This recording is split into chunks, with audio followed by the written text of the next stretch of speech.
now, as a matter of fact. So I know it can be a bit overwhelming, but I'm here to tell you there's nothing to worry about. You'll be fine. So let's just focus on getting you through your first week, okay? Let's see. First, there's an introductory greeting from the company that I'm supposed to read. It's kind of a legal thing, you know. Welcome to Freddy Fazbear's Pizza, a magical place for kids and grown-ups alike, where fantasy and fun come to life.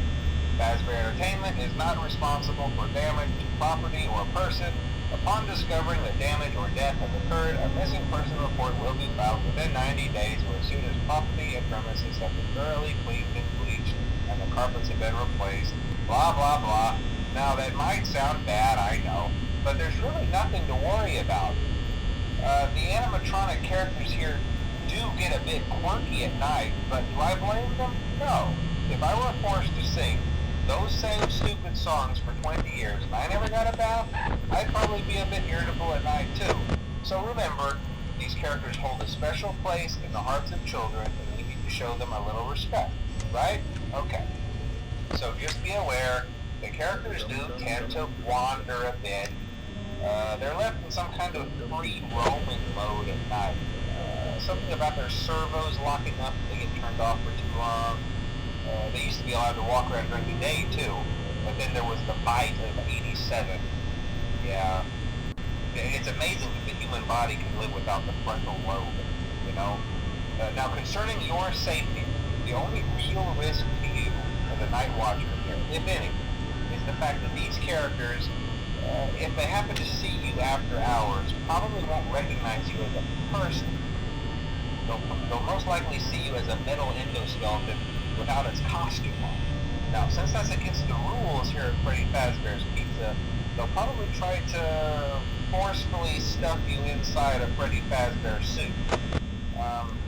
Now, that wouldn't be so bad if the suits themselves weren't filled with cross beams, wires, and animatronic devices, especially around the facial area. So you can imagine how having your head forcefully pressed inside one of those could cause a bit of discomfort and death. The only parts of you that would likely see the light of day again would be your eyeballs and teeth that pop out the front of the mask. Yeah, they don't tell you these things when you sign up. But hey, first station of the breeze. I'll chat with you tomorrow. Check those cameras and remember to close the doors only if absolutely necessary. Gotta conserve power. Alright, good night.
quite as long this time since Freddy and his friends tend to become more active as the week progresses. It might be a good idea to peek at those cameras while I talk, just to make sure everyone's in their proper place, you know. Interestingly enough, Freddy himself doesn't come off stage very often. I've heard he becomes a lot more active in the dark, though, so hey, I guess that's one more reason not to run out of power, right? I also want to emphasize the importance of using your door lights. There are blind spots in your camera view, and those blind spots have to be right outside your doors. So if you can't find something or someone on your cameras, be sure to check the door light.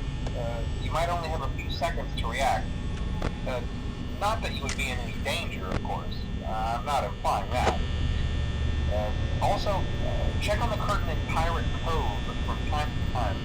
The character in there seems unique in that he becomes more active if the cameras remain off for long periods of time. I guess he doesn't like being watched. I don't know. Anyway, I'm sure you have everything under control. Talk to you soon.